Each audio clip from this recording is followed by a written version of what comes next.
What's up, ladies and gentlemen? My name is Arctix.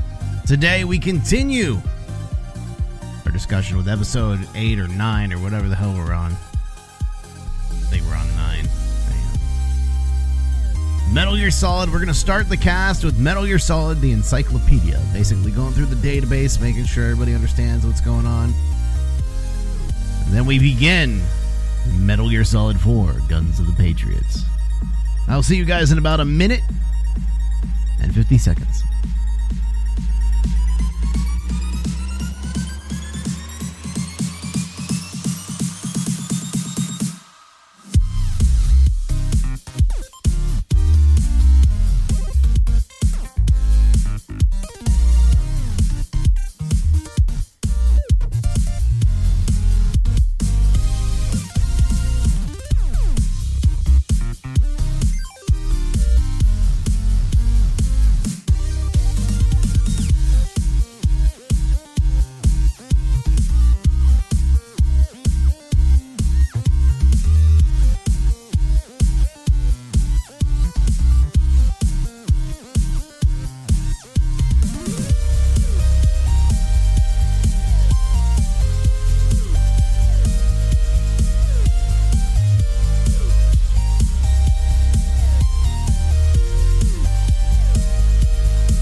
Generic balding streamer with no set schedule, and if that sounds like something you're interested in, we're gonna spam a link down below and you can follow him.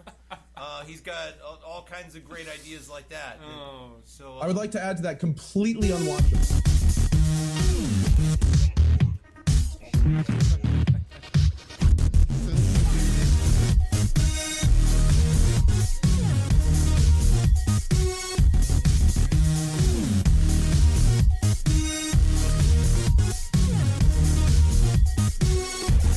Real quick, I do want to give a big shout out to new streamer Arctix.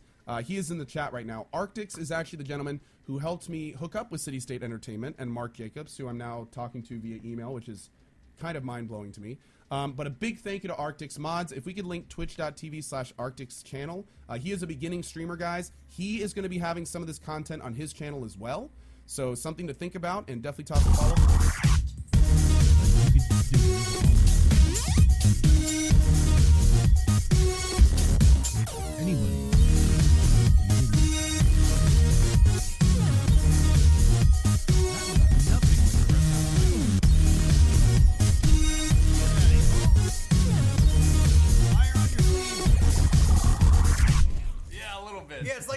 I didn't quite understand how Twitch could deliver pain until that stream. But it worked. Ladies and gentlemen, boys and girls, For the 8 in attendance and the 4 watching from behind their computers. Oh, let's get ready to rumble!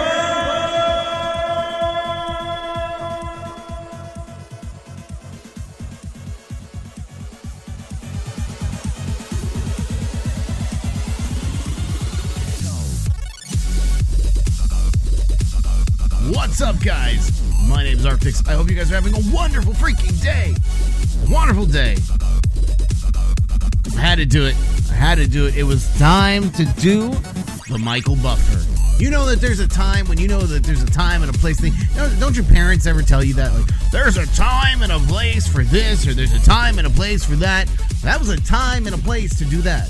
It's time. Phones have screens too, Gorhoff.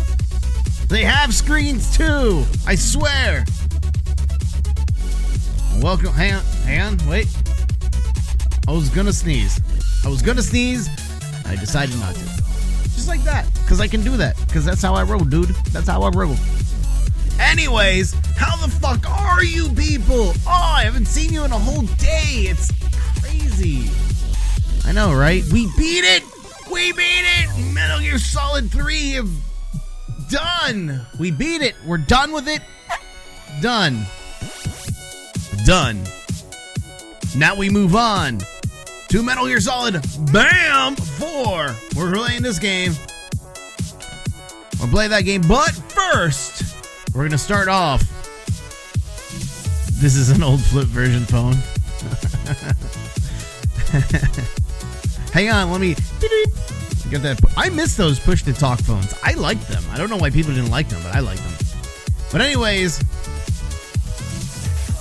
you had to make a new freaking account. What was your other name? Novel Pilot 01? If it was, I'm gonna fucking die. You gotta be shitting me. Novel Pilot 1 was your first one. Let me know if let me know if Novel Pilot 1 was your first name. Anyways, guys, today we're going to start, before we get into Metal Gear Solid 4, we're going to start by looking at the Metal Gear Solid database.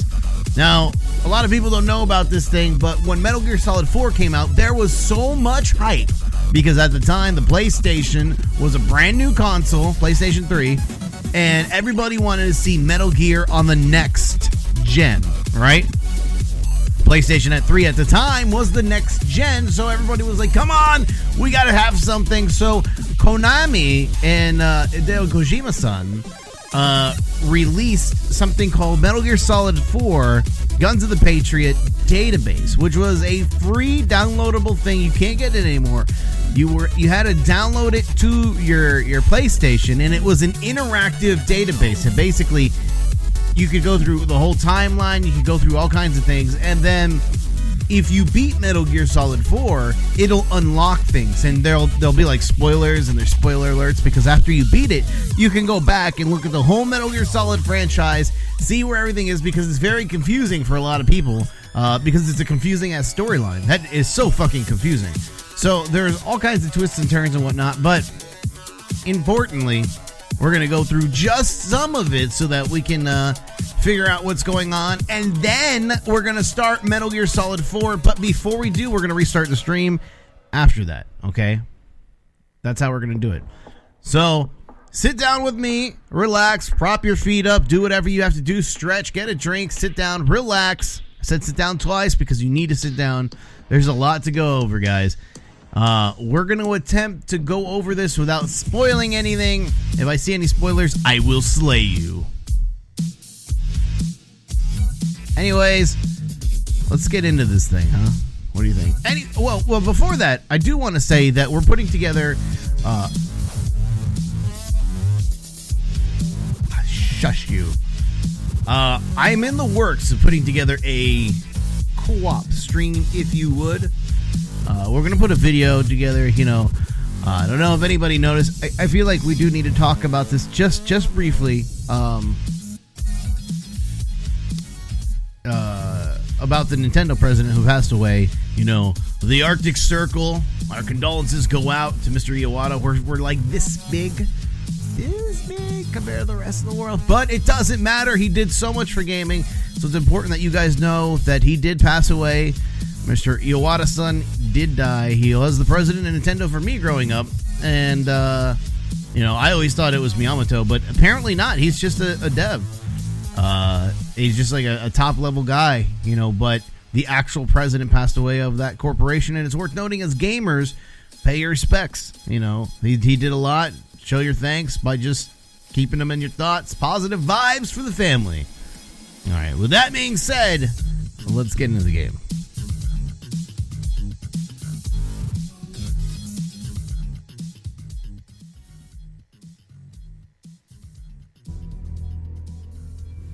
All right, here we go.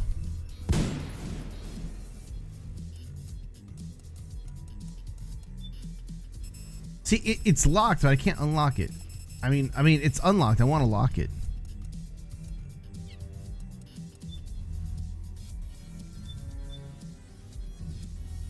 Okay, so here are the works covered in the database. This is the database, guys. You can see it on here. It covers Metal Gear, Metal Gear 2, Solid Snake, Metal Gear Solid, Metal Gear Solid 2, Sons of Liberty, Metal Gear Solid 3, Snake Eater, Metal Gear Portable Ops, Metal Gear Solid 4, Guns of the Patriot. So I wonder, what do you guys think? If this is the order, if this is saying that this might be the order.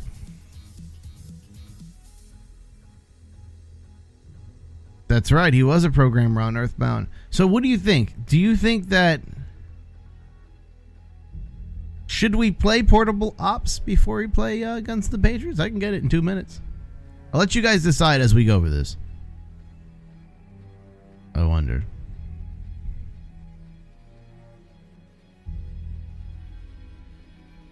Novel. I know you're young. Okay, I know you're young. I gotta ask though, like a legitimate question. Do you think that I would not think it's you because the number is different and the name is the same? Come on, bro. All right, let's see.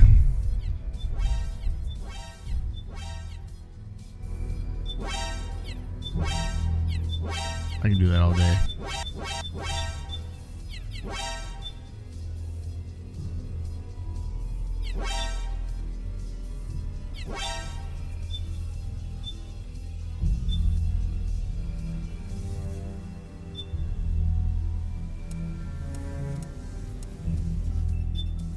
Oh, I like how he did that. It took the picture and made it color. Look, bam.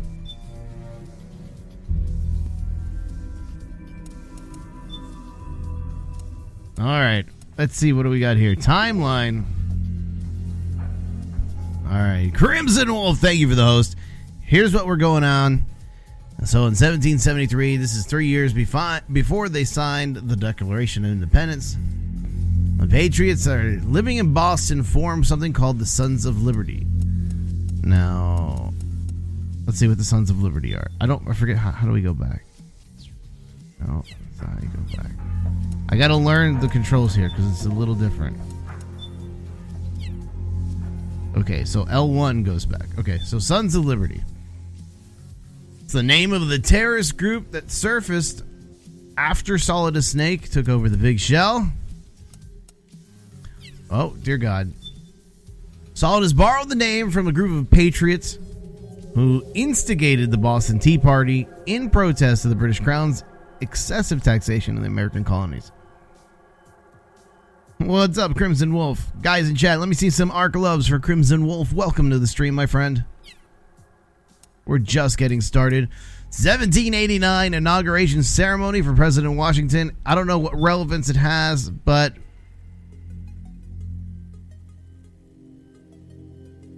some of them don't have. Okay, so the philosophers. Now, this is what's important.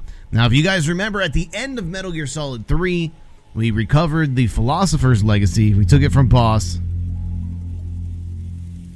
We brought that over to the president and all those people. We brought it on over. So the philosophers are founded. Philosophers are a secret organization which originated from a treaty formed at a clandestine gathering of authority figures from America, post-revolutionary Russia, and China on the onset of the 20th century. One of their number was the boss's father. So the chick, the boss, not Big Boss, the boss's dad was one of the members. In the 1930s, the last of the original members died, and the organization became a mere vestige of its former self. Colonel Volgin, who you guys remember from the last game, his father was responsible for laundering the money, laundering the philosopher's funds, absconded with the money in the chaos that followed the war's end. Volgin later inherited the entirety of the philosopher's legacy. So let's talk about what their legacy is. In case you guys don't know, their legacy is, during the Second World War, the secret pact was concluded between the true powers, the philosophers, who we just went over, and the big three, the USA, China, and the Soviet Union. The pact dealt with the construction of the world order after the Axis powers were defeated. The three countries' philosophers pooled their assets in order to secure victory in the war. The amount of the capital was so great that it would have funded 5 world wars. The funds were used for such activities as backroom campaigns and military research.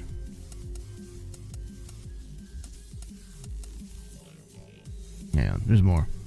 Research in areas such as the atomic bomb, rocket technology, the Cobra unit, which we killed them all. However, one of the philosophers who was in charge of laundering funds, Volgin's father, took advantage of the post-war chaos to monopolize the assets, and then once his father died, Volgin took it all. We knew that. So that's that. So that's what's going on there. There you go. 1922, the boss is born. Who's the boss? You guys remember her? The boss? That's right. It's all about the lore right now. She's a founding leader of the Cobra unit. She used to be called the Joy. None of this stuff matters. She developed CQC with Naked Snake, who was big boss. Okay, so here's some tidbits. Following the war, the Cobra unit was disbanded and she joined a variety of other squadrons. She was in the SAS. So where's SAS Trooper? Where is he at? Where's he at? He was in the SAS together with Zero.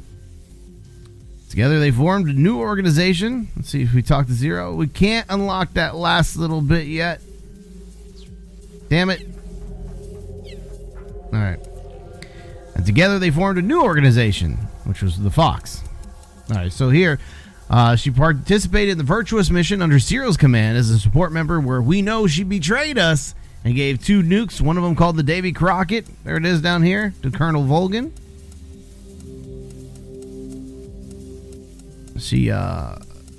The U.S. executed Operation Snake. So this is all stuff we already know because we just did this. All right, so 1930-something, the last member of the philosopher dies. 1939, Einstein sends letter to President Roosevelt proposing the development of an atomic bomb. That was the outbreak of World War II. 1941, the UK founds the SAS, which are Special Air Service Regiment. 1942, U.S. founds OSS, Office of Strategic Services, physicist Enrico Fermi succeeds in blah, blah, blah, blah, blah, blah, blah, blah. I don't care about all this. Okay, so this is important. I'm gonna load the important stuff.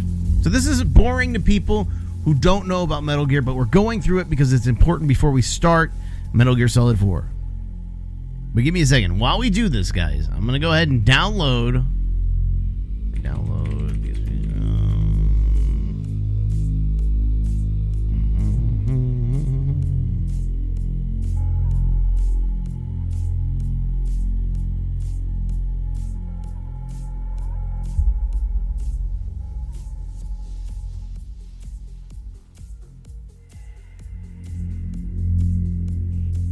Hold on to your panties. I'm almost done.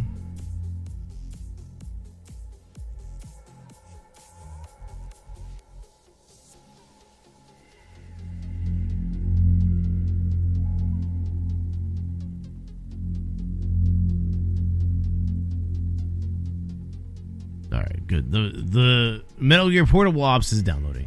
All right, good. All right, so check this out. As we continue, this is going to be boring for a lot of people. I apologize, but you know what? With me, I care more about the games than the stream, so sorry.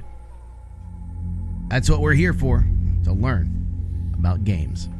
All right, so in 1942, I don't know if you guys know The grandfather of Otacon, Hal Emmerich, you guys know Otacon, he participates in something called the Manhattan Project. Now, not everybody knows what the Manhattan Project is, so let's find out what it is. It's a project planned by the USA in 1940 for developing and manufacturing an atomic bomb. 1939, physicist Leo Szilard? Sizzler. Oh, I want Sizzler. Is Sizzler around anymore? Anyways, proposed the development of an atomic bomb. And a letter addressed to President Roosevelt that was signed by theoretical physicist Albert Einstein. That's a letter we were just talking about. He hinted that it could eventually have military applications. In 1942, a group of scientists headed by physicist Robert Oppenheimer established a laboratory in Los Alamos, New Mexico. Development was carried out in absolute secrecy. The atomic bomb was created and then dropped on Hiroshima, Japan, and again on Nagasaki, Japan.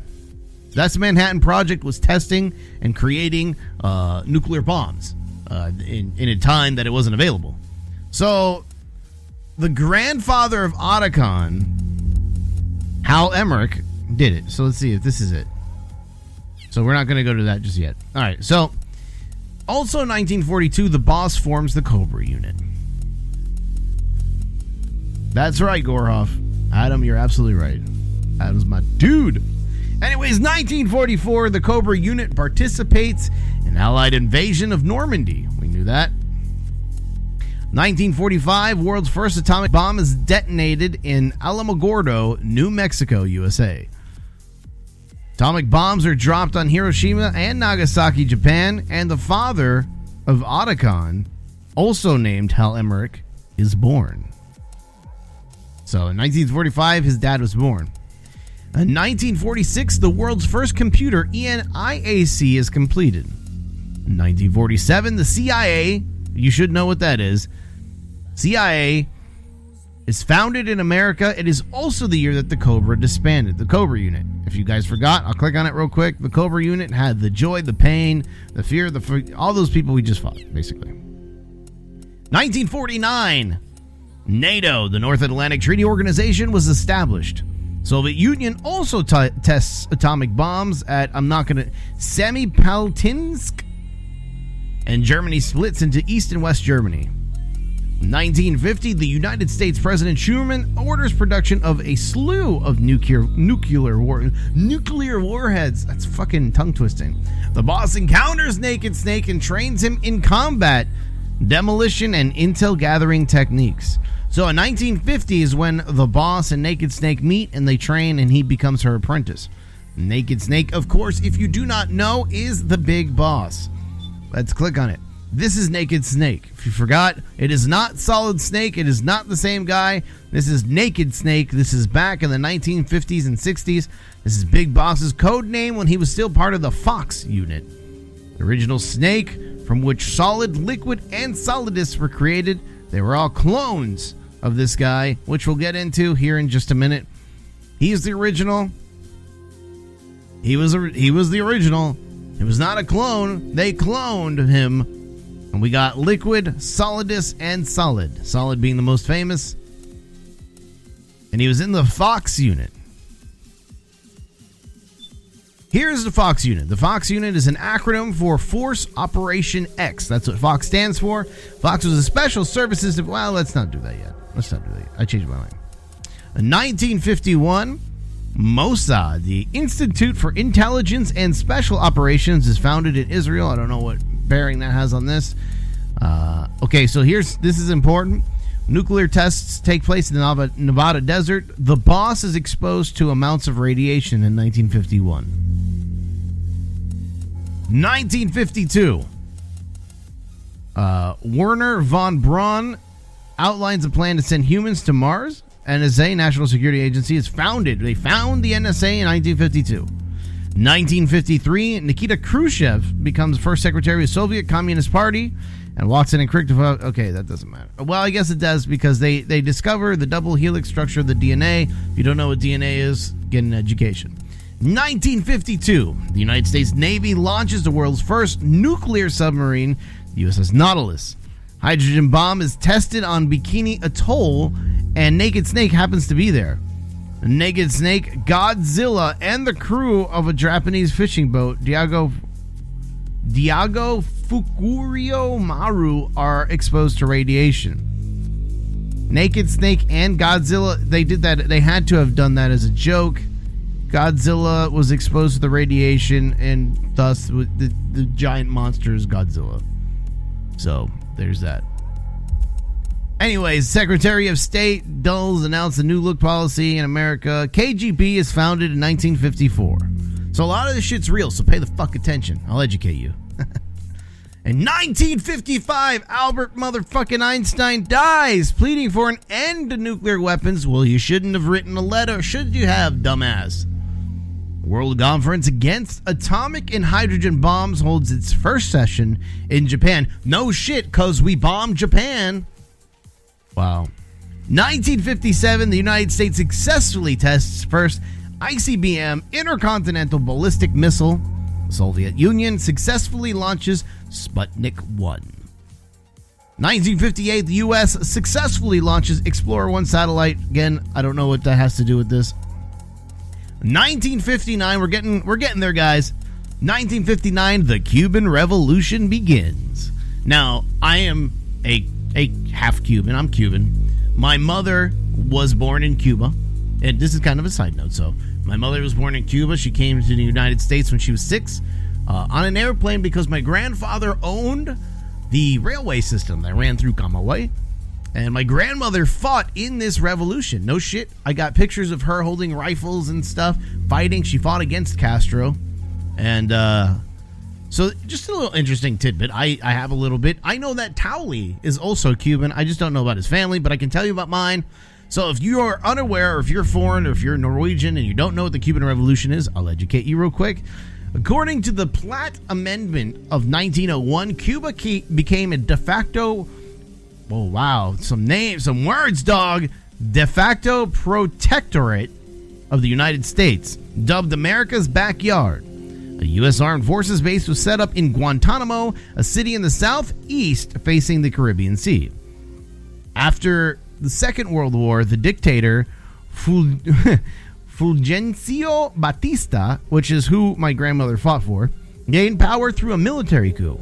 He relied on the United States for funds and strengthened his dictatorship on the basis of pro-American policies. However, before long, an anti-Batista movement was started by students and left-wing organizations.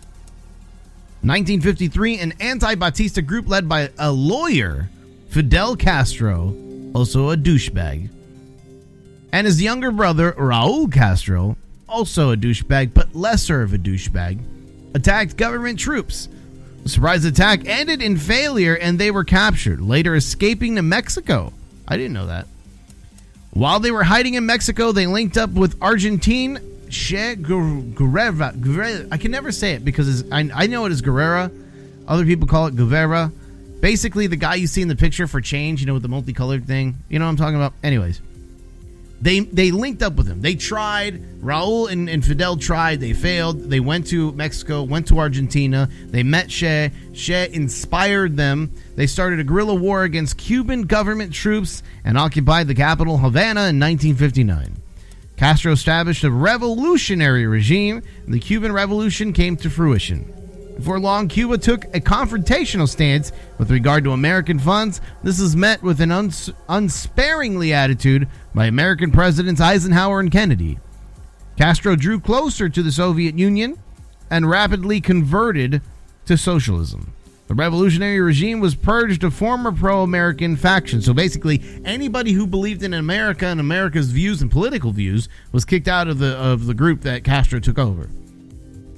1960, the U.S. halted trade with Cuba and severed all diplomatic relations. Now, footnote, as some of you know and some of you don't know, in 2015, this year, we re-established diplomatic relations with Cuba. So from 1960 to 2015, when this game came out, we didn't have ties. But today, we do. The world is changing, folks. Boom! Get an education. All right. Damn it. I hit a button. All right. I haven't seen them yet. I have not seen them, Gorhoff. I've been told to see them. I wish I could. But you can take a cruise from Miami to Cuba now. And it's not that expensive, like $300. Well, if you live in Florida, it's about $100. Anyways, 1959, the NASA was, if you don't know what NASA is, again, get an education. 1960, America U-2 spy plane violates airspace. What?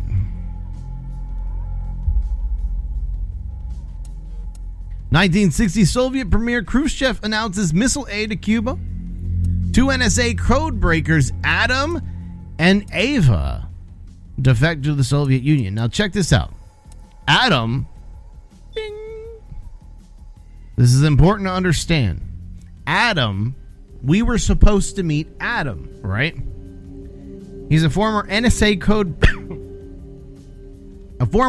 code breaker, one of 2 who defected to the Soviet Union in a notorious 1960 incident. The other defector was Eva, not the same Eva that appears in the story. Wait, not the same? What?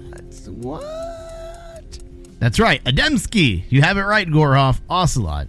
At the time of Operation Snake Eater in 1964, Adam was dispatched as a spy by the Soviet KGB to provide aid to American agent infiltrating the country.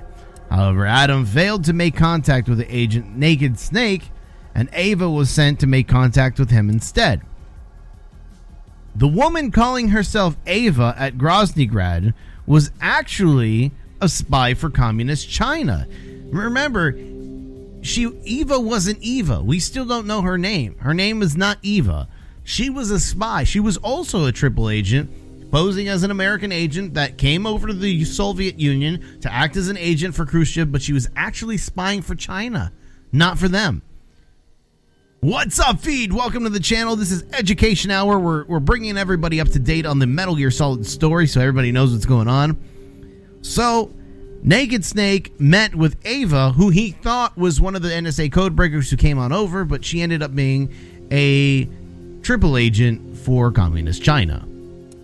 The KGB man calling himself Adam was in reality Adamska, who was simultaneously spying for both the Soviet Union and the American CIA. Adamska is this gentleman. Revolver Ocelot's actual first name is Adamska. His American name is Adam. This is Ocelot, if you forgot who he is, but we'll talk about that more in just a little bit. Let's continue with the storyline. 1961, the international negotiations between U.S. and Cuba cease. They stop. It's not going to happen. President Kennedy earns disapproval from the philosophers because he's, going against the grain. Gagarin travels aboard Vostok 1. That doesn't matter. Alan Shepard becomes the first. Blah, blah, that doesn't matter. I'll say it because Gorhoff's. Yeah. Alan Shepard becomes first American to experience rocket flight. Construction begins on the Berlin Wall. Green Berets, U.S. 5th Special Forces Group, is created in 1961. Oh, get the fuck out. Get the fuck out. Do you guys read that right there? The Soviet Union tests an atomic bomb in the Arctic Circle. That's right. I can't make that. I didn't make that up. That just happened to happen. You roll with it, dude. You roll with it. Arc loves, dude. Arc loves. So, 1962, a U-2 spy plane confirms the presence of Soviet missiles in Cuba, triggering the Cuban Missile Crisis. Now, the Cuban Missile Crisis, if you do not know what that is, we might as well talk about it. Basically, I'm going to do it my own way because I don't feel like going through that description. Basically, at the time of the Cold War, the Russia, Soviet Union, was sending missiles to Cuba, and they were pointing the missiles at us in the United States. Cuba declined and said that it was never a thing. You know what? There is a badass movie on it that has Kevin Costner, and I forget the name of it, but it is, I think it's like 30 Days or some shit. Dude, it is such a good movie. If you have not seen it, you need to see it. It was released like, I think in the 2000s, 2005, something like that. I don't know, somewhere around there. I could be wrong. But basically, it had to do with the Cuban Missile Crisis. And so basically, Cuba lied about it. We went over there. We flew a spy plane. We checked it out, found out that there were missiles there. He was shot at. We asked him to lie and say that he publicly was not shot at so that we didn't start a war against Cuba, because that's the last thing we needed. Or as Kennedys would say, Cuba, because they talk like that. But we Waterworld, this guy. So we formed a blockade of naval ships, basically blocking all Russian ships from bringing anything kind of in. And we got Cuba to sign off on it. We got Russia to agree to remove the missiles. We publicly said that we would remove them. We were okay with them removing them. The terms that we agreed on is to remove the ICBMs out of Turkey that were pointed at Russia, but they were old and obsolete. The real reason is they wanted Khrushchev back. Not Khrushchev. They wanted Sokolov back, which you guys remember. What up, Sandra? All right, we're going to skip all this. 1963, marking the end of a 114-day strike, the New York Times publishes a 702-page Sunday edition. And we find out that Soviet blah blah blah blah blah blah blah blah blah blah blah blah blah blah blah blah blah. Okay, Kennedy is assassinated in 63. In 1964, the U.S. Department of Health, remember, the philosophers don't agree with Kennedy and he was assassinated. Wink. So 1964, they threw this in here. This is another Easter egg. U.S. Department of Health announces that cigarette caused lung cancer because Snake he smokes cigarettes. He eats them. Anyways, the Gulf of Tonkin incident occurs in Vietnam. I don't agree with a lot of that, but we're just going to talk this. So in 1964, the Virtuous Mission and Operation Snake Eater happened. Basically the last game. It's also the same year that Naked Snake, after beating the boss, earns the title of Big Boss. So let's find out what Big Boss is all about. This is Big Boss. And today, he's the former commander of Foxhound, which we'll get into again in a little bit. So, the former commander of Foxhound and a military leader of Outer Haven and Zanzibar land. His former code name in the Fox unit was Naked Snake. His real name is John. He fought in the Korean War in the 1950s. He looked up to the boss as a mentor. He wasn't a mom, a mentor. They developed CQC together, like we know. He was exposed to the Bikini Atoll hydrogen radiation. 1964, as Naked Snake, he took part in the Virtuous Mission. And then he did Rescue Sokolov, which you guys saw that. He did Snake Eater. That's good. All right. In 1970, Boss left Fox. Immediately afterward, he was abducted by Fox and taken to the San Geronimo Peninsula. There he was imprisoned, but he escaped with help of a fellow prisoner, Roy Campbell. Now, I think this has to do with Metal Gear Solid Portable Ops. And again, this is why I'm doing this, so that we can talk about this shit together, guys. So, to really understand this, I believe this is Metal Gear Solid Portable Ops because this ties into Peace Walker a little bit. And Peace Walker did not come out when this came out. So basically, he was abducted by Fox. He left Fox that was commanded. Remember, Major Zero commanded Fox. He left Fox, but then was abducted later by Fox in 1970. He was taken to San Geronimo Peninsula, I believe, is in Costa Rica. And while he was imprisoned there, he escaped with Roy Campbell. Now think about this. Roy Campbell is the Colonel. Colonel Campbell. Let's look at Roy Campbell, just so you understand him. Remember the Colonel? Colonel. That's who Solid Snake deals with all the time. We'll go back to him in just a little bit. Big Boss later became ensnared in Fox Commander Gene's attempt to steal Metal Gear from San Geronimo. Defeated Gene and the Perfect Soldier, Null, somebody named Null, and then destroyed Metal Gear RAXA and ICG. I don't know what this stuff is. I believe this is Portable Ops, guys, which is downloaded and loaded up. So again, chat, I'm going to leave this up to you. This is Metal Gear. If you want to get educated in Metal Gear, by the way, guys, tweet it out. Let people know. If you want to get educated in the Metal Gear story, we're going through this. This program is very rare. Not a lot of people have it. I have it.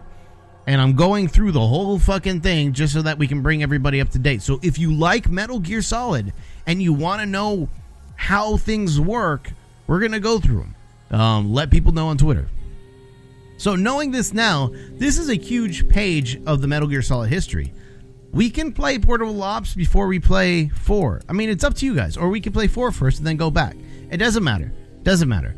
I guess the right order is Metal Gear 2 Solid Snake, Metal Gear Solid 2, Metal Gear Solid 3, Metal Gear Solid Portable Ops, Metal Gear Solid 4. That is the right order. And then Peace Walker. And then Ground Zeroes. And then, you know, because Rising doesn't, nobody fucking cares about Rising. Anyways, so we're going to skip this. I don't know those people. I didn't mean to do that. In 1972, we're still talking about Big Boss. In 1972, he provided his genes. Now, this is important, guys. Very, very important.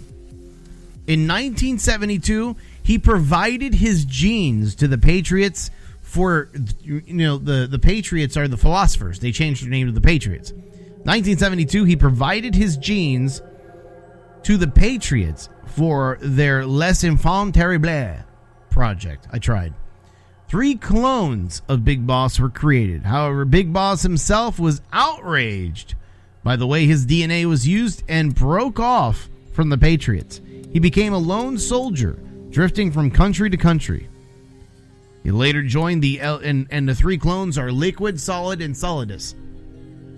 He later joined LRRP, Long Range Reconnaissance Patrol, in Vietnam and fought alongside SOG, Special Operations Group, the Green Berets, and the Wild Geese.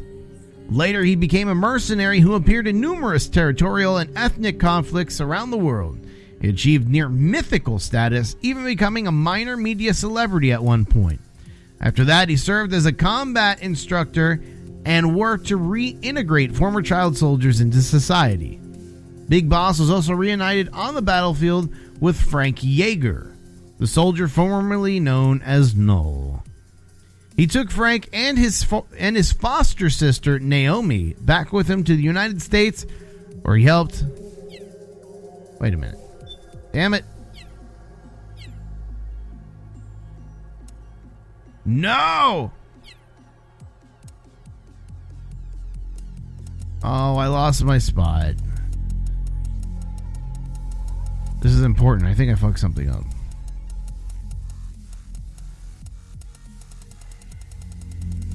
Hang on, guys. We'll get caught up.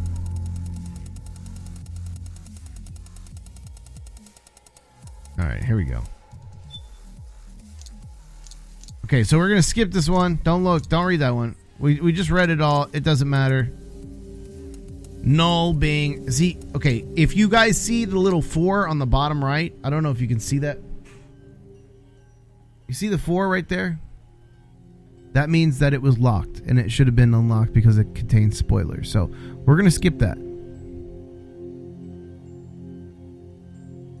I almost sneezed again. All right. In the 1990s, Big Boss returned to the U.S. military as a commander of the newly formed special unit Foxhound. In 1995, the Outer Haven uprising prompted Foxhound to launch Operation Intrude N313. So what is the Outer Haven uprising? Let's see what that is. In the 1960s, the CIA got wind of the creation of an armed fortress dubbed Outer Heaven. Outer Heaven in the remote reaches of South Africa. Outer Heaven was a private military company that exploited its politically neutral stance in an attempt to control the balance of power on the battlefield by deploying its soldiers to war-torn regions around the world. Outer Haven's power grab was a matter of grave concern for the major powers, and Outer Haven's true nature was revealed in 1995 when it was discovered that the company had developed a nuclear-equipped bipedal tank.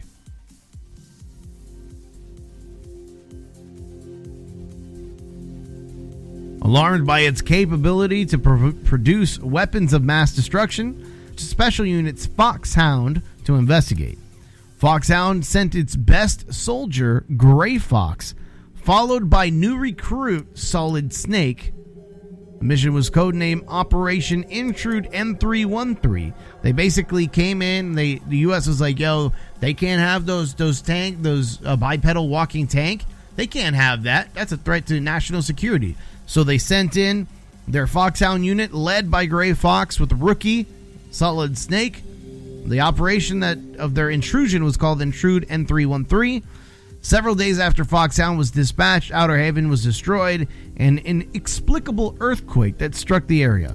A series of events is known as Outer Haven Uprising. Solid Snake left Foxhound following the end of this mission. We found out later that Outer Haven was founded by Big Boss, the former hero who averted all-out nuclear war between the U.S. Soviet Union and Operation Snake Eater. Big Boss secretly ran Outer Haven while serving as head of the CIA's Foxhound unit, so he led the unit that infiltrated it. He founded the PMC in the 1990s using a portion of the Philosopher's Legacy, a massive sum of money seized from the Soviet Union in Operation Snake Eater. The concept of Outer Haven was based on the ideal of a world where soldiers could fulfill their sole purpose in life. Big Boss wanted to build a world of his own in the north of South Africa, beyond reach of the major powers, hence the outer portion of the organization's name. His PMC was to grow by deploying its soldiers to war-torn regions around the world. Soldiers' Paradise eventually took shape in the north of South Africa with the help of soldiers from around the globe. But a resistance movement was sparked against Outer Haven's swift rise to power and subjugation of neighboring regions. Resistance members such as Kyle Schneider, Jennifer, and Diane, which, by the way, Metal Gear Solid Portable Ops, had participated in the building of Outer Haven, but were later turned against its military threat. Outer Haven soon faced pressure from the Western nations as well, and Big Boss, once known as the greatest patriot in American history, was slain by his former countrymen. He died. Big Boss is dead, dude. He's dead. You know who killed him? Solid Snake. Just a little heads up. So, I don't know who Kyle... I'm not sure who Kyle is. Kyle Schneider. Leader of the resistance movement, formerly known, blah, blah, blah. Yeah, I'm pretty sure this is Portable Ops stuff. So we can go back to that. Anyways, you could get lost if you do it that way. We're just going to stick to the timeline for now. So in 1965, the United States drops bombs in North Vietnam, and SIGINT joins ARPA. Now, if you guys don't know who SIGINT is, I'll remind you, this is SIGINT. U.S. Team Fox. He was the guy. Yo, Snake. Yo, Snake. Yo, Snake. That was him. That was SIGINT.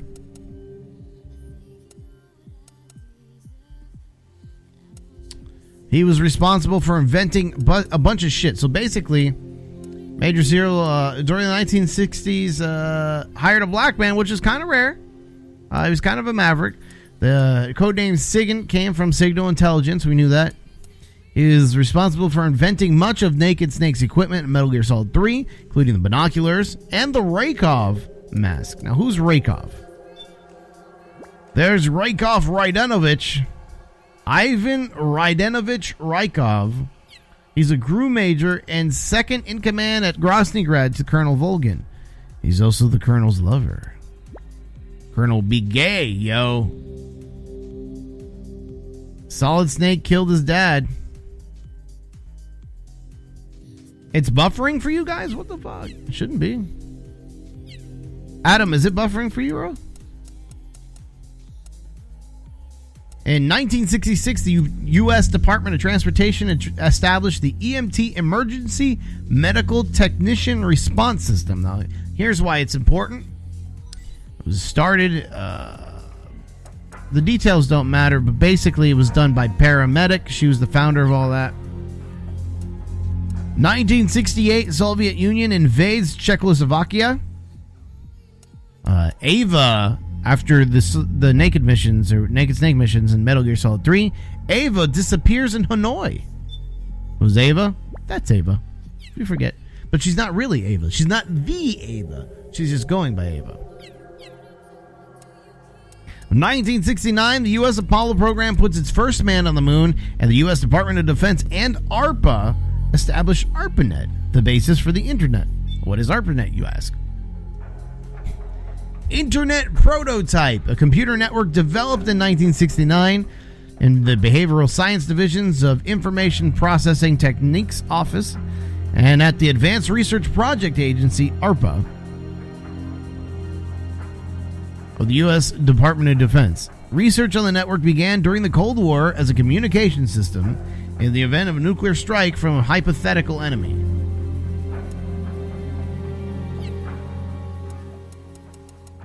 $1970, guys, we're almost there.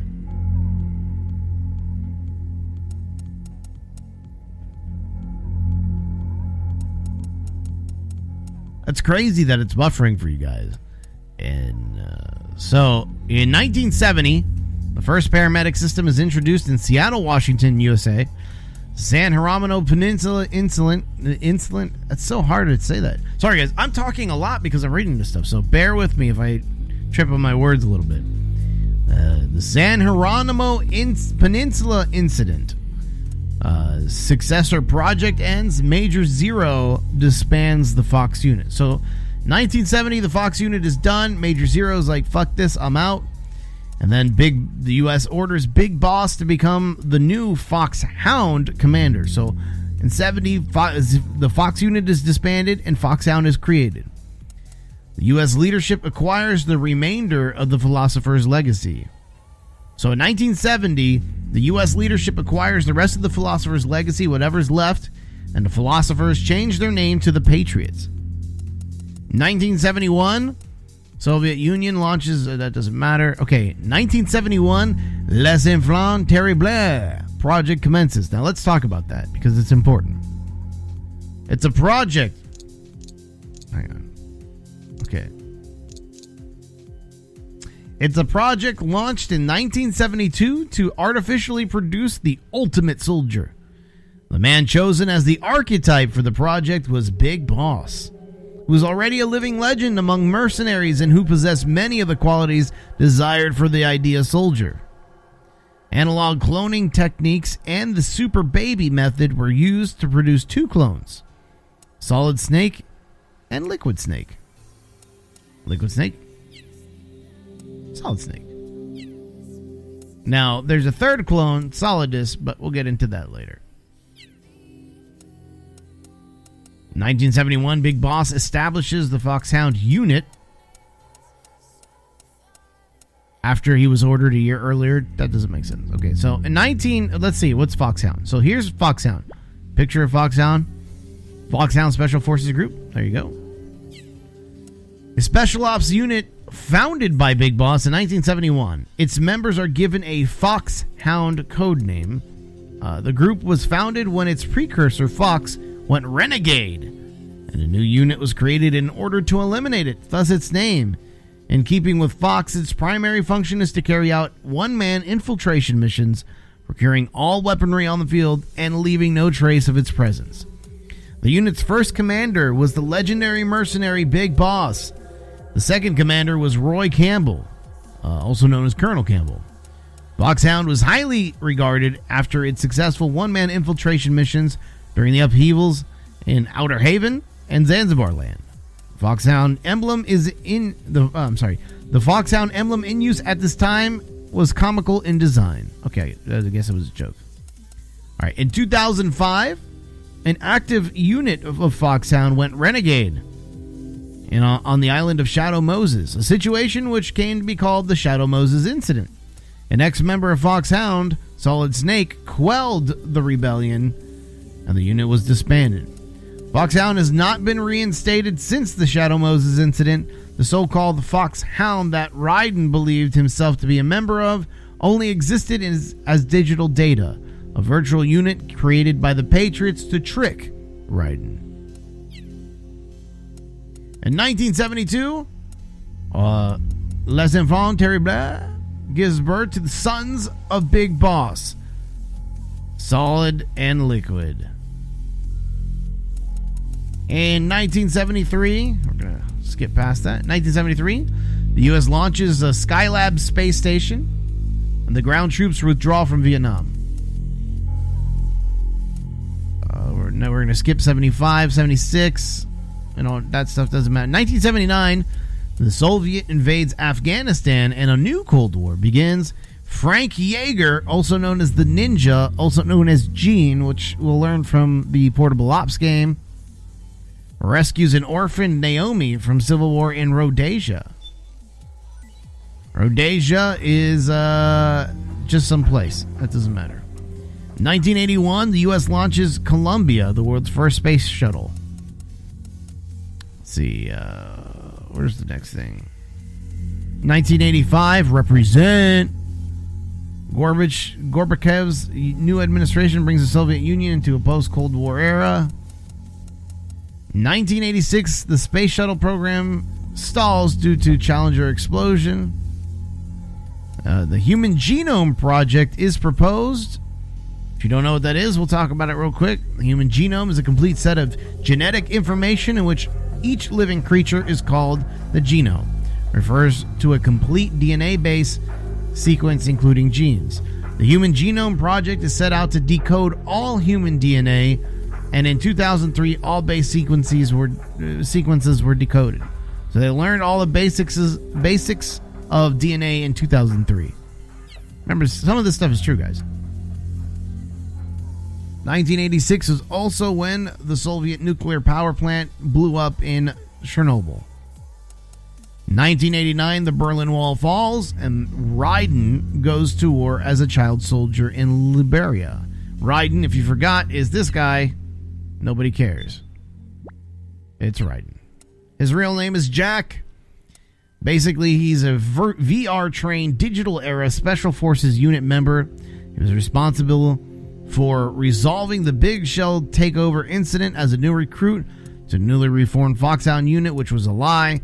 Before a solo infiltration mission on the Big Shell, his only combat experience was the virtual reality training he had received in the U.S. Army's Experimental Task Force 21 unit.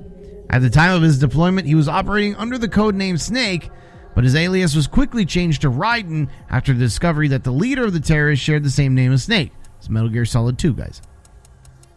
His objectives for the infiltration mission was to rescue President James Johnson and disarm the terrorist forces. It was outfitted with a skull suit, with Rosemary and Roy Campbell providing support. Now here, we could talk about some of this.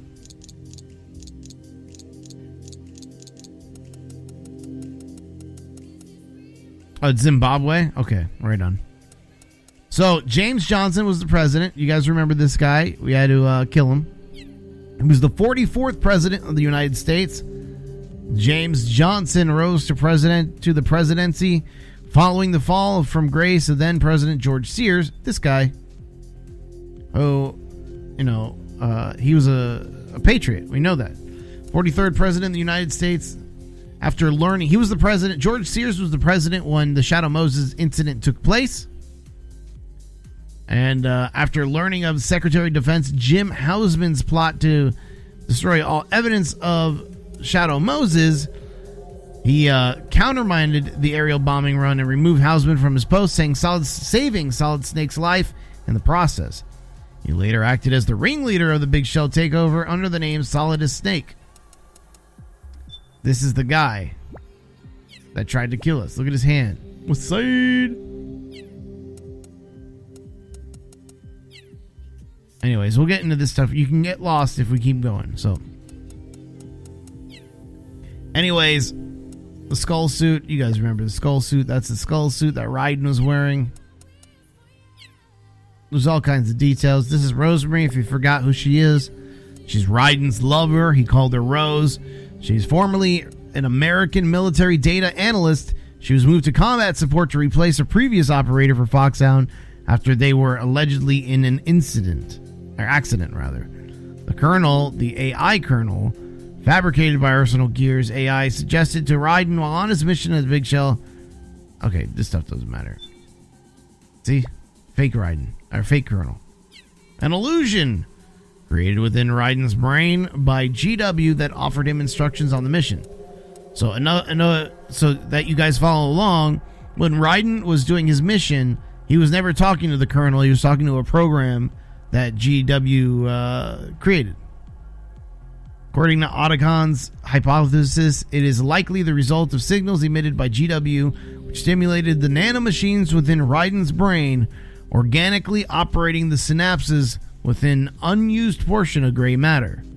The existence of a newly formed Foxhound was a misinformation. The real Foxhound was disbanded 2 years prior. So, getting back to what's-her-face. Raiden first met Rosemary. This stuff doesn't matter. Alright. And then you guys know who Roy Campbell is. Alright, let's get back to the timeline.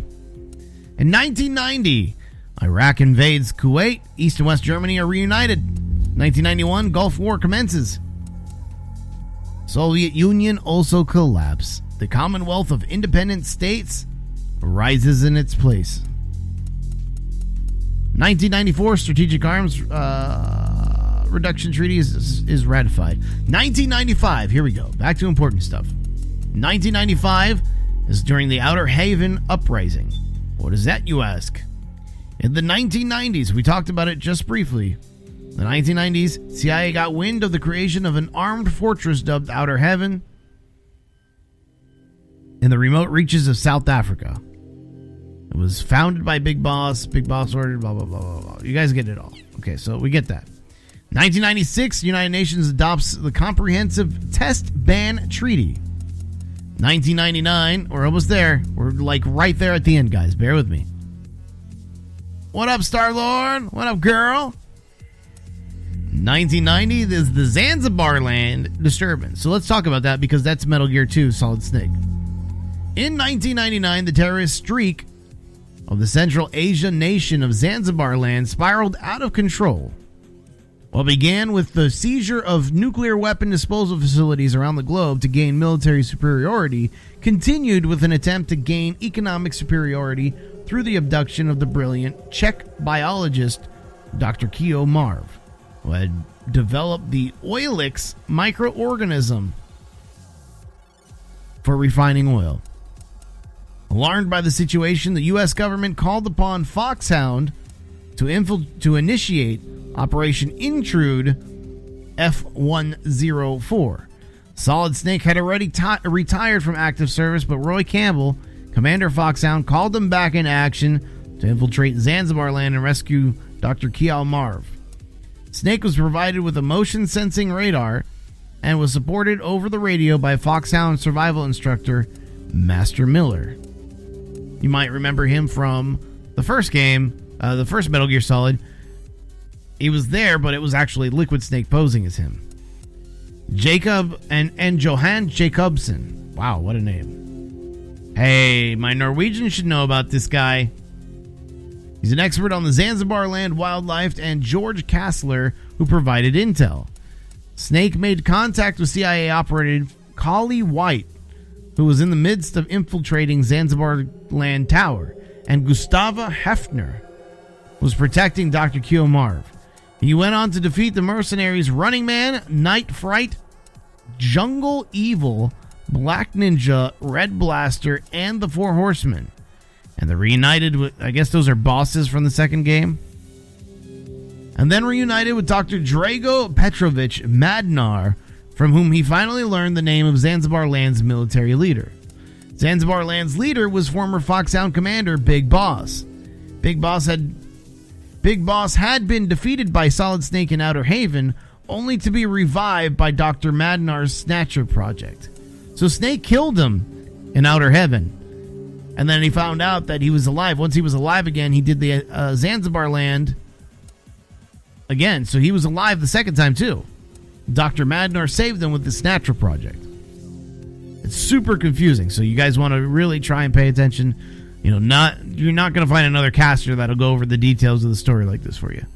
All right, so after surviving the destruction of Outer Haven, Big Boss worked in secret, creating a world of conflict where soldiers would have a reason to live. Snake learned of Dr. Madnar's betrayal after discovering Dr. Keo Marv's tortured body. After defeating Dr. Madnar, Snake then battled Metal Gear D, which was ironically piloted by Gray Fox. So Gray Fox, who used to be in Foxhound, he was the number one guy when Snake was a rookie, when Solid Snake was a rookie. Gray Fox and Big Boss, when he was a revived, got back together, and they did the Zanzibar Land incident. So Gray Fox, Metal Gear D was piloted by Gray Fox, who had disappeared following the Outer Haven uprising. Snake destroyed Metal Gear D and then engaged Gray Fox in a hand-to-hand combat fight in a minefield. Their reason to live was to play out on a deadly battlefield, and that doesn't matter. After he defeated Gray Fox and Big Boss, Solid Snake seemingly vanished from the face of the earth, which we know that he retired to Alaska to clear his mind. In the year 2000, that doesn't matter. 2001, I'm sorry, I'm skipping some stuff. So in 1999, Ocelot happened to be scouted by the newly formed Foxhound unit. So Ocelot, as you guys know, he was scouted by the new Foxhound unit for the Shadow Moses incident. In 1999, the Patriots performed surgery. They install enhanced cybernetic body onto Gray Fox.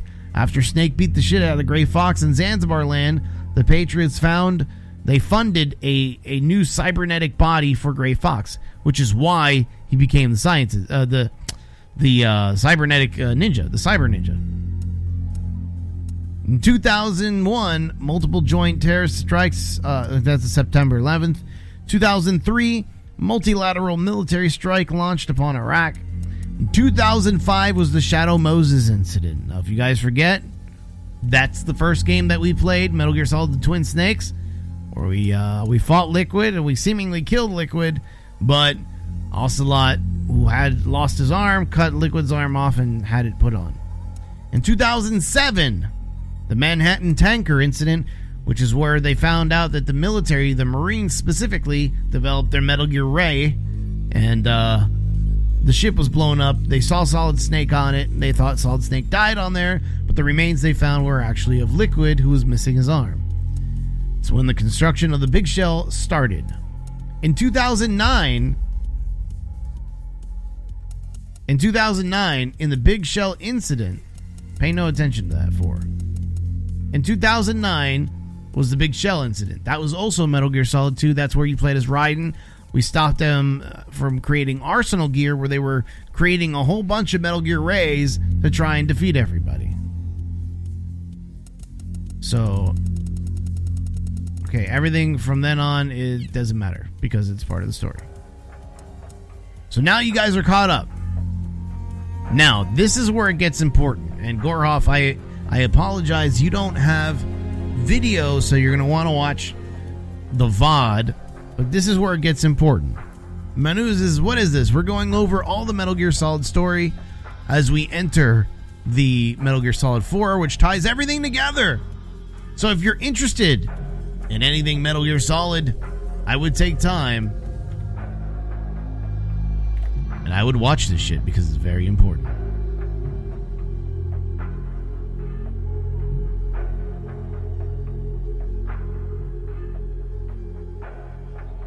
Oh, man.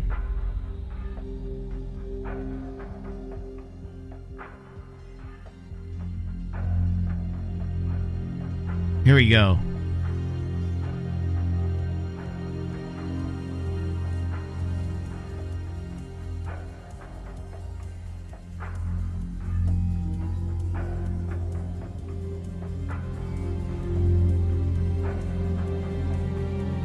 All right, sorry, guys.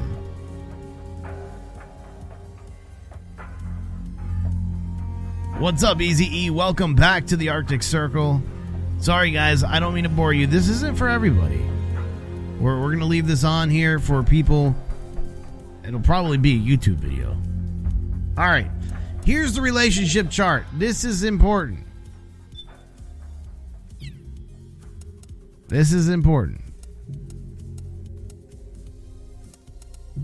1922 is when the boss is born. She was born as a member of the Philosophers. Okay.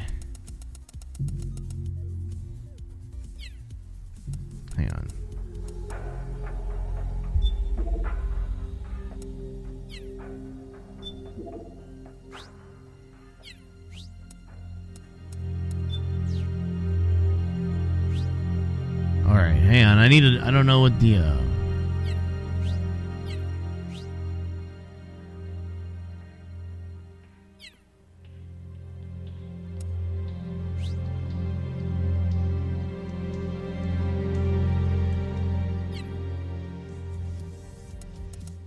Wait, what?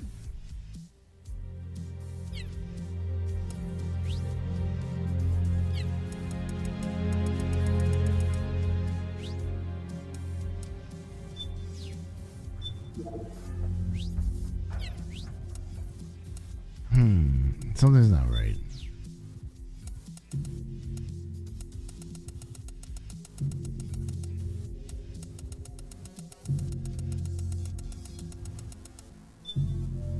Oh, okay. All right. Check this out. Here's how we do it. All right. Still drunk from yesterday. This is important, guys. If you're paying attention, here's how we start with the real data. All right. Remember, guys, after this, we're going to go ahead and start Metal Gear Portable Ops. We're going to give that a shot because it's part of the storyline. All right, so the boss's daughter is born in 1922. The boss's daughter is born. We got another timeline to go through, but this is important. This is the stuff that's relevant to the game. 1922, the boss is born. She's a daughter of one of the members of the Philosophers. There's the boss. See her?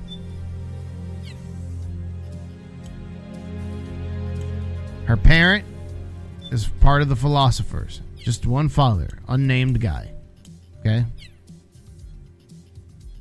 Let's talk about the boss for a minute.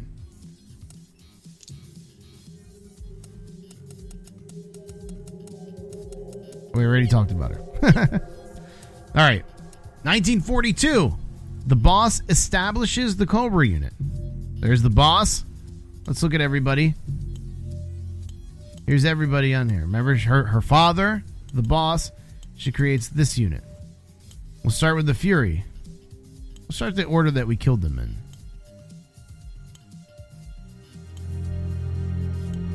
in. Nah, it doesn't matter. The Fury. This is the Fury. All right, he's one of the Cobra unit survivors gathered under the big boss. I'm sorry, the boss. He's an expert with flames, his code name, blah, blah, blah, blah, blah. We know about him, but an accident upon re-entry engulfed his body in flames, leaving him scarred and totally unable to feel pain. He wears a special fireproof suit crafted from a Soviet spacesuit, carries a rocket booster on his back, which allows for limited bursts of flight, wields a flamethrower that consumes liquid rocket fuel. You guys remember? And we have the Sorrow. Remember this guy? He's a member of the unit. Code name reflected profound sadness. He found sorrow on the fields of war.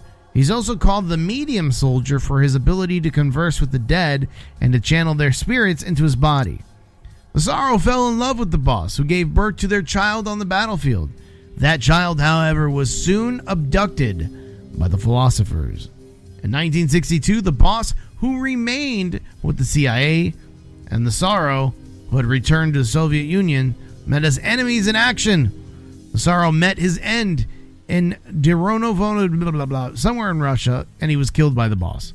That's all that matters. The Fear. You guys remember the Fear? He was also a Cobra unit called Spider Soldier.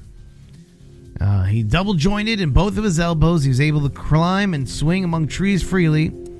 He's an expert in traps, wore a prototype version of stealth camouflage, making him unparalleled at staging jungle ambushes. Use of the prototype consumed a great deal of stamina, however, and exhaustion came quickly.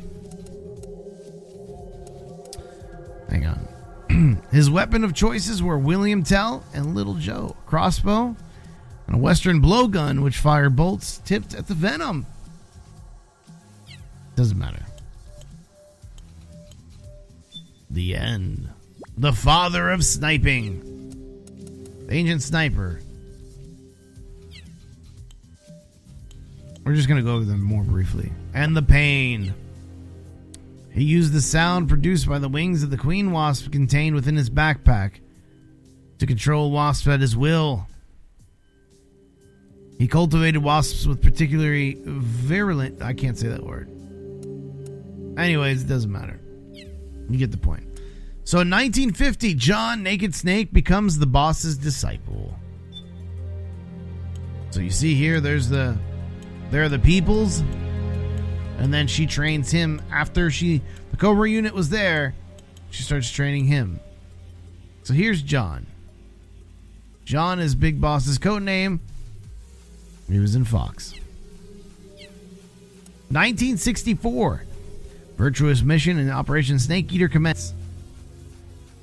So basically the CIA gets him in. He works directly with Zero, who's talking with the CIA. Oh my god. Now it gets confusing. So pay attention. So, who's this guy? So our support unit is Paramedic and Sigan. We're working with Naked Snake. Wait, who's this? Who's working with Eva?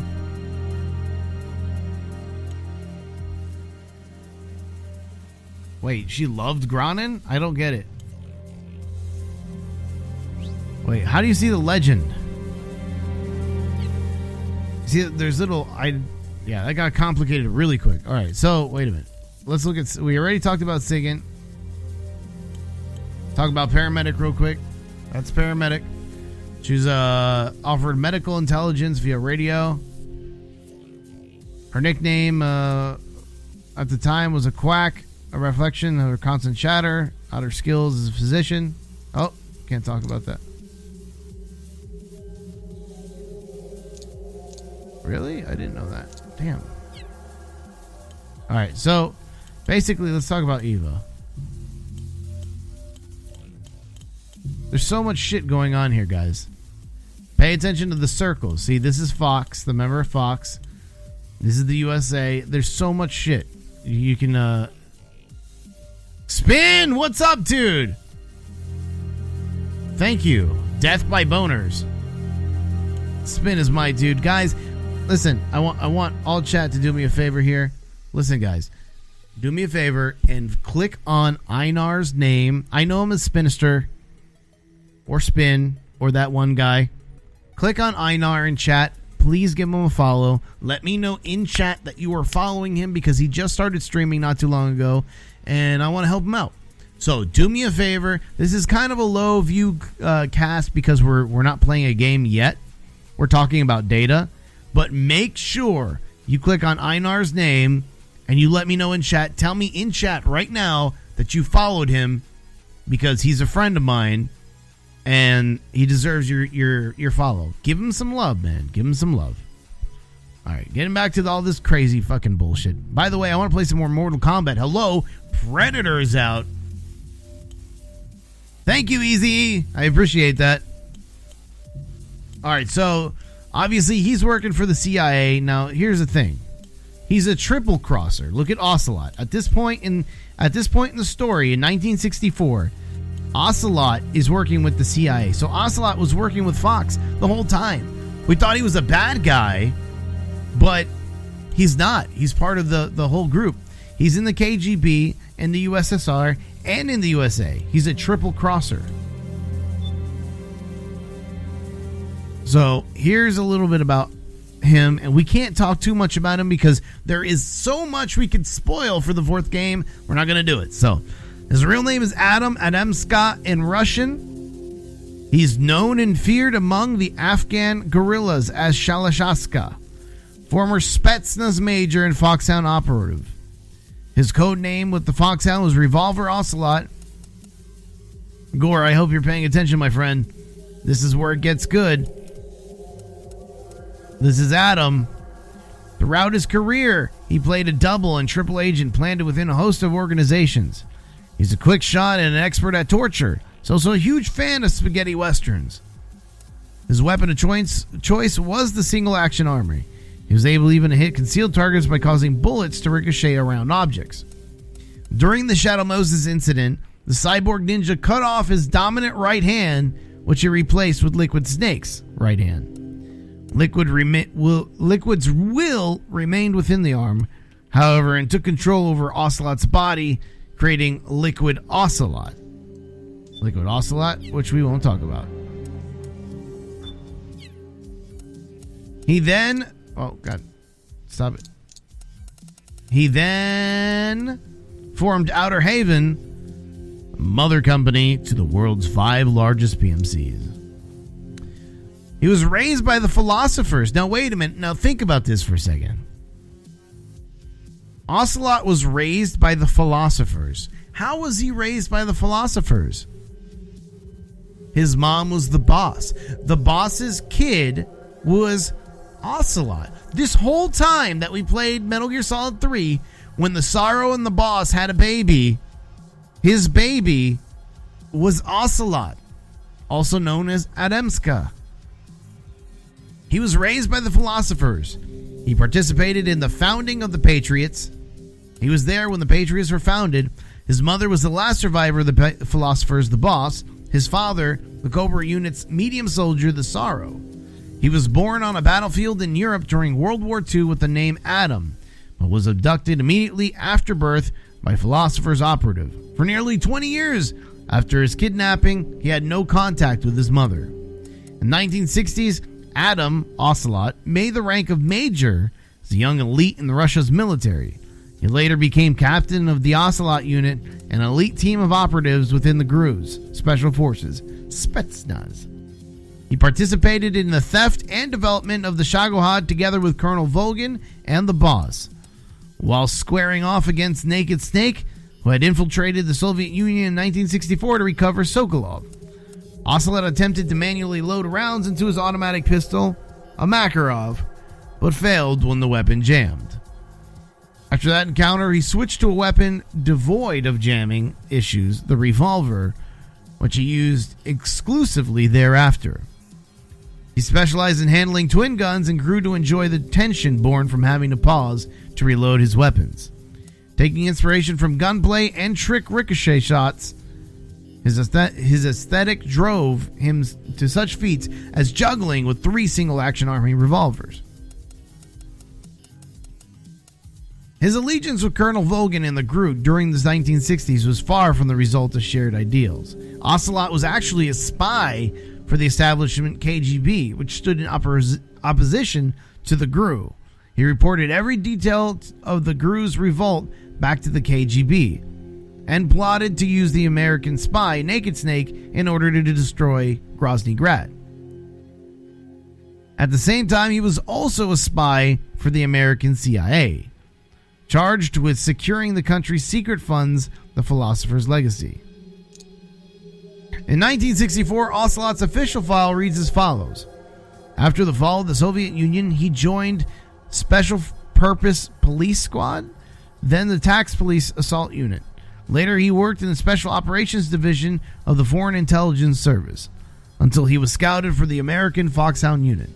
That account is totally fake, so it doesn't matter. Everything I just told you does not matter. There's more details on him, but I can't tell you that. The only thing you need to know is that he is the boss's son. He worked for the KGB, the CIA, and pretended to be part of the GRU. Now let's look at the GRU members. The GRU's members were Rykov,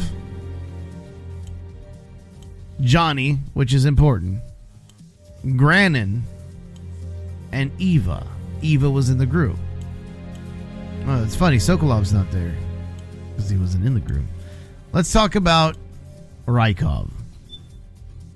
Rykov, we know who Rykov is. He's fake Raiden. All right. Johnny, let's talk about Johnny. Johnny is a family of soldiers originating from Russia. The eldest son in each generation is always named Johnny. He's the guy that always has to take a poop every time something happens. He's also the guy that's usually in charge of prisoners.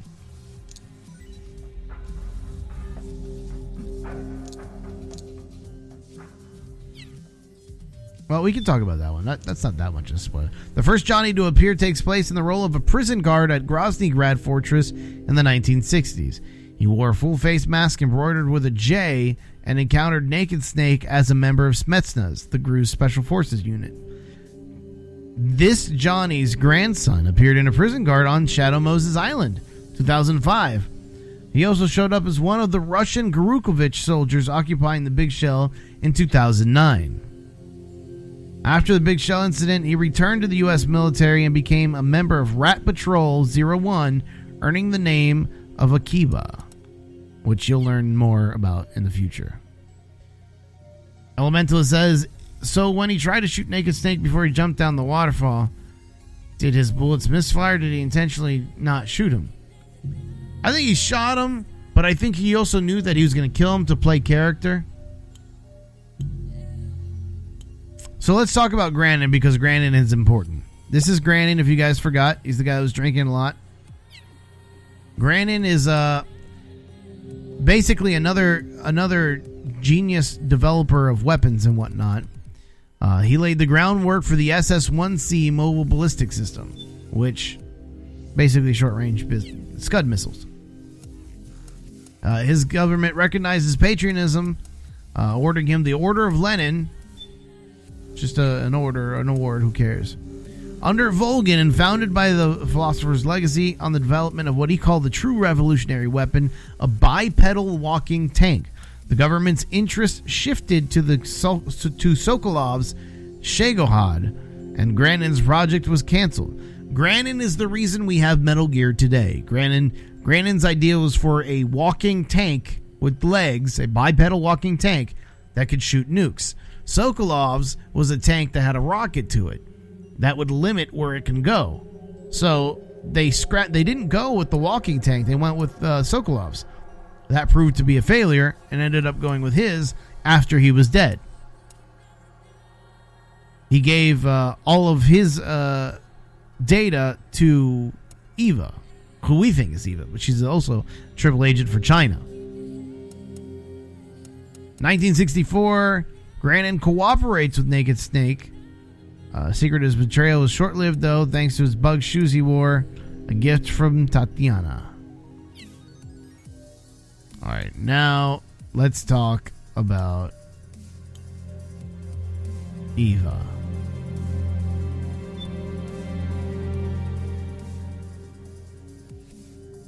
Eva's got a lot to her, so let's go. So she appeared before Naked Snake as a cooperative KGB spy under Soviet leader Khrushchev. Basically, her name Tatiana, this was her alter ego when she wore the glasses and all that. That's Eva's alias as Sokolov's lover. And you guys remember Sokolov. When captured by the GRU, she was carrying the Kiss of Death lipstick pistol. She was purposely leading Volgin to believe that she was a KGB spy, because she was actually a spy for China.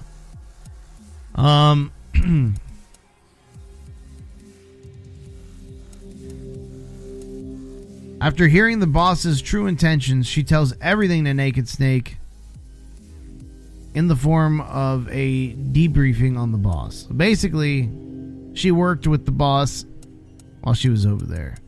Now, Eva's true identity was a child of the philosophers who remained in the People's Republic of China. So, Eva and Adam were both children of the philosophers. Eva remained in China. Since childhood, she had received spy training in the boss's charm school. So, she worked with the boss. The boss knew who she was. The charm school is an intelligence training academy for developing spies. Eva graduated there, and she was taught anti-U.S. spying techniques. She was trained as a potential sleeper agent.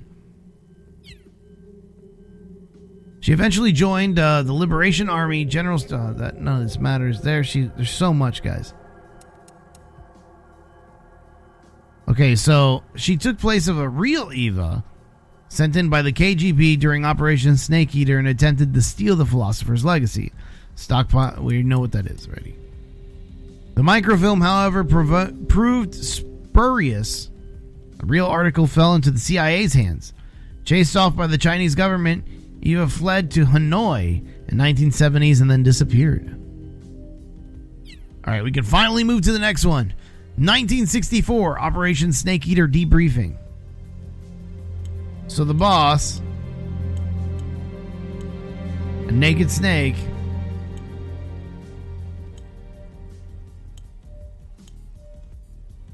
oh, and there's Volgan, which we barely talked about, but Volgan, we know about him. His dad, yeah, who cares?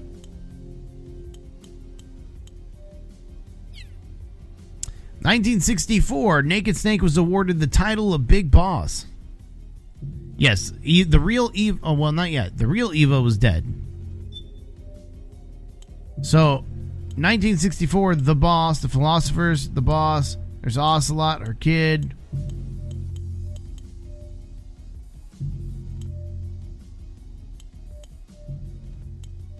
So, they give, let's see, the boss, paramedic, and he's Big Boss now. At this point, he's Big Boss. You don't fuck with Big Boss.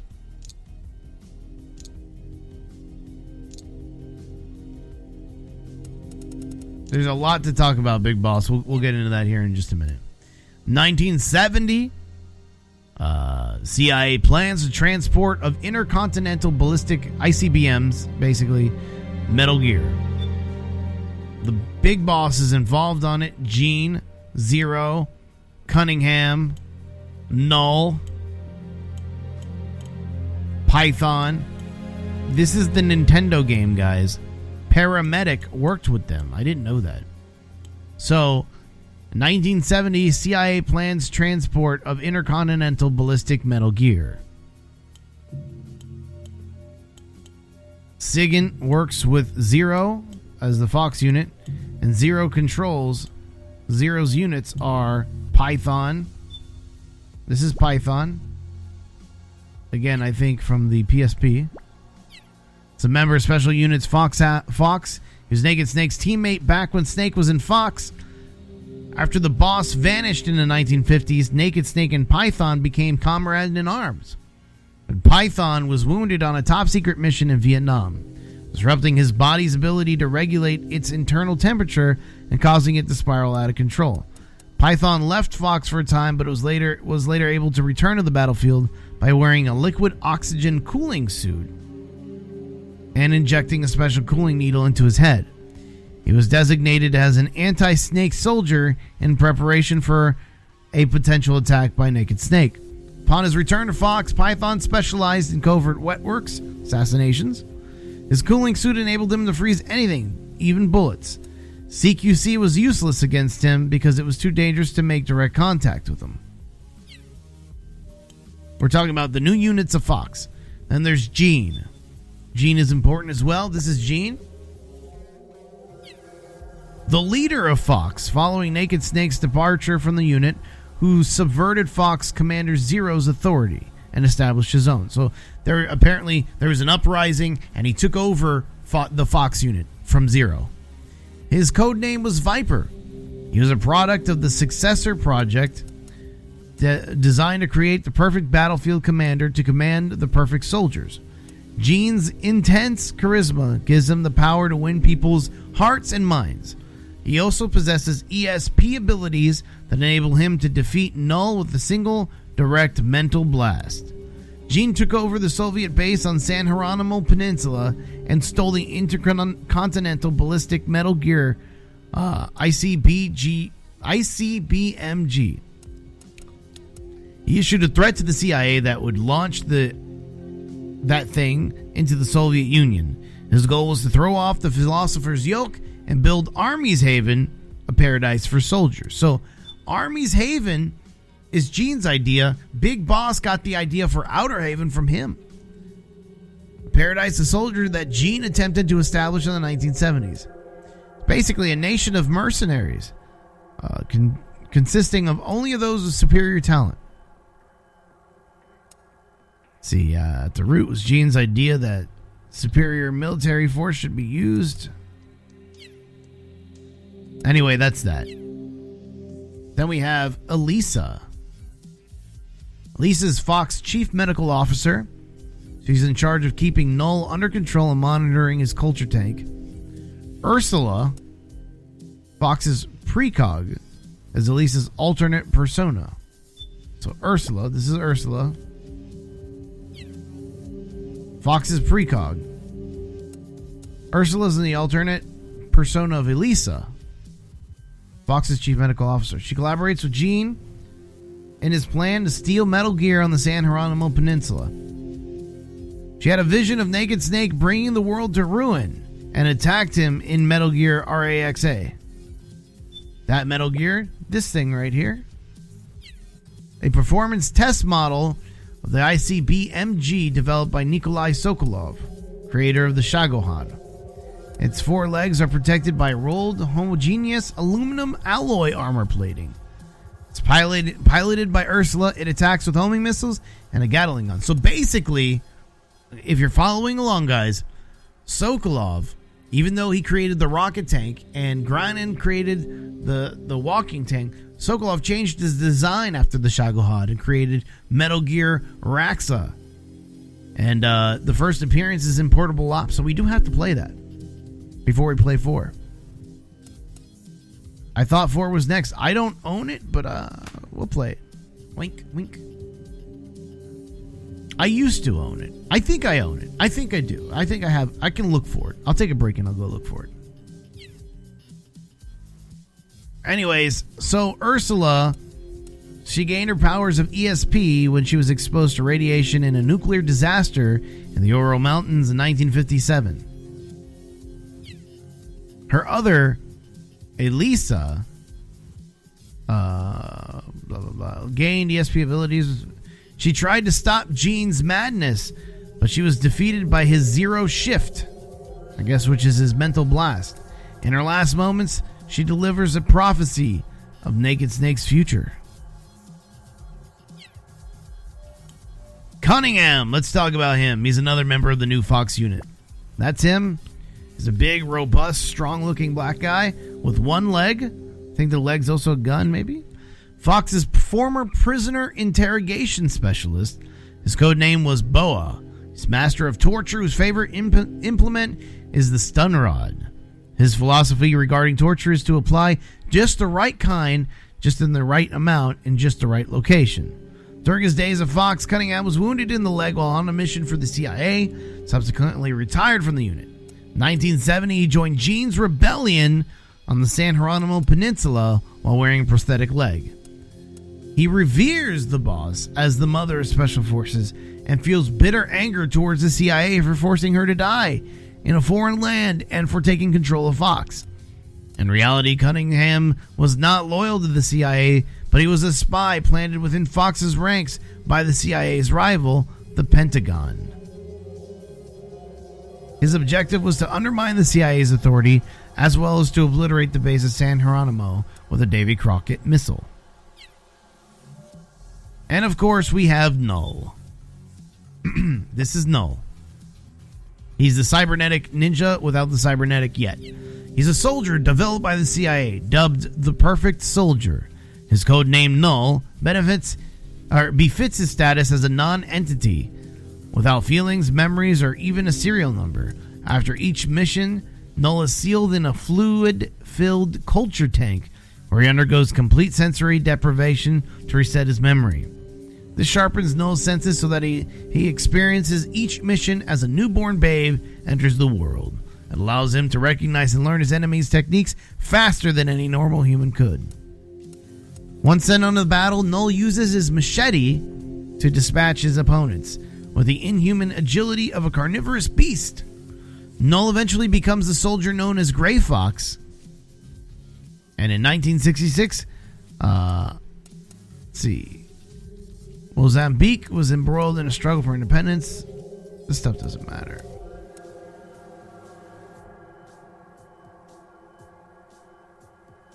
Since he spoke a few words of German, the boy was known and feared as Frank Jaeger, the Frank Hunter. So Frank Jaeger is the same guy, guys. He was captured by the philosophers and subjected to human experimentation. He lost everything and became Null.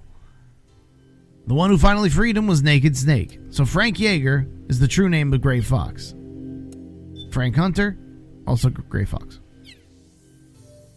Alright, so that's that. Yeah, we're back. I think we're in 19... 1970.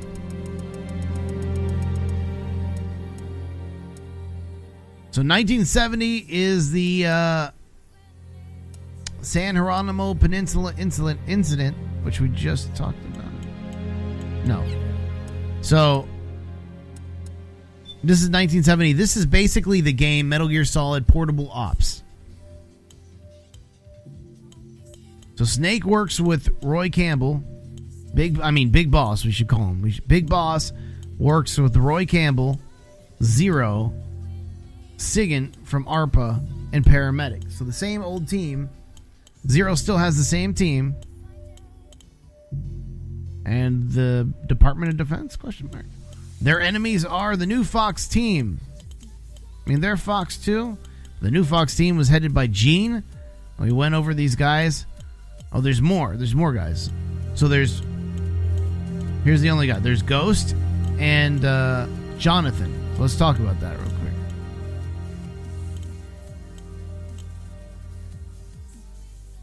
Huh. So Jonathan, who's Jonathan? He's part of the San Geronimo Peninsula Uprising, spurred on by Gene. Later recruited by his side. He later protected Naked Snake from the attacks of other Soviet soldiers afraid from Gene's terror. Okay, it doesn't matter. I don't know who that is. Ghost. It's a mysterious figure who appeared on San Geronimo Peninsula. Ghost informed Naked Snake of Gene's plot via radio during the San Geronimo Peninsula incident.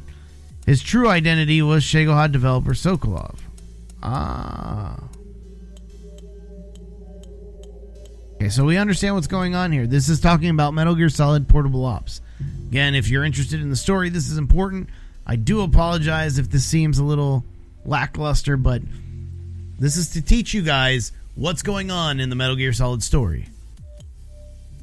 Alright, so in Metal Gear Solid Portable Ops, this is also known as the San Geronimo Peninsula incident.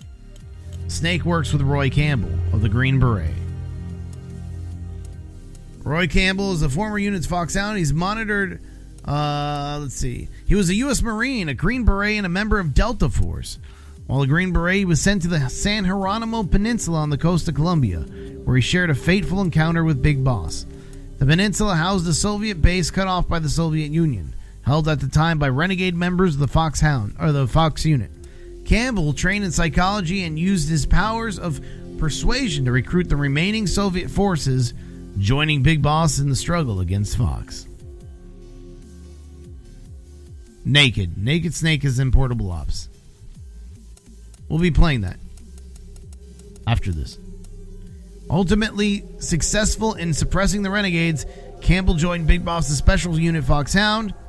There he put his skill as a combat-proven military strategist to work as vice commander of the unit. Following Big Boss's discharge, pursuant to his role in the Outer Haven Uprising, Campbell was promoted to commander, where he was in charge of the Operation Intrude, basically Zanzibar Land. He retired after Zanzibar Land's fall, but returned on a provisional basis for the Shadow Moses incident. He worked with Meryl, who was his niece. This is Meryl. Hello, Meryl. Roy Campbell's biological daughter. Oh, really? It's not her niece. I thought they said niece the whole time. I didn't know it was the daughter. See, you learn something new every day. So it's the daughter. She's actually the daughter. Huh, no shit. So basically, we know about her from the first game that we played. And the same day, the Shadow Moses incident erupted, where she refused to participate and she was imprisoned because of it. After effecting her own escape, she accepted the PAL key. We know all this from playing the first game. They escaped together with Solid Snake. After the Shadow Moses incident, Roy Campbell began work on monitoring PMCs, private military corporations, activity, and protecting refugees as part of an auxiliary organization to the UN Security Council. Upon catching word of Liquid Ocelot's plans, Campbell asked his old friend Solid Snake to assassinate Liquid. All right.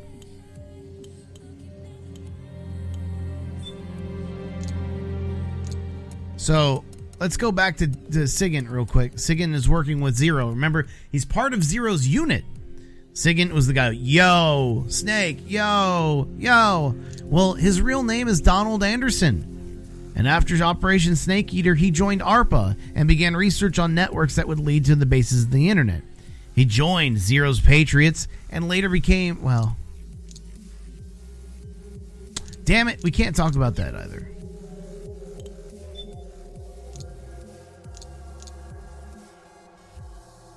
All right, we'll go over all that stuff later. Let's get back to the timeline. The debriefing showed that Big Boss killed Gene. He killed Cunningham. Gene killed Elisa. He killed Python. And Null survived.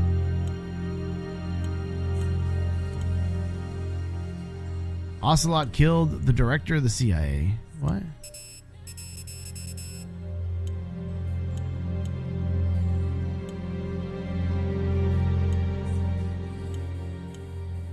I don't know what any of that means, so we're going to skip that. So, in 1972, twin snakes are born as a product of Les Enfants Terribles.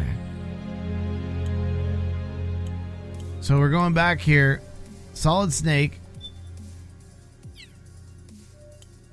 Like I said, Solid Snake's real name is David. Formerly, well, we could talk about him for fucking ever. But not yet. And Liquid Snake. So paramedic was involved. Assistant. We don't know who the assistant is. Eva. Liquid Snake. Here's Liquid. He was the brother. 2005, we know that he wanted Big Boss's remains from the American government. He hoped to develop a cure for the disease caused by the Genome Soldier gene therapy and wanted to create his own outer haven. He wasn't able to do that because of the cyborg ninja. What's up, Yarns? So, just so that you guys know, in 1972, that's when it happened. In 1980, Frank Yeager, also known as Null, also known as the Cyborg Ninja,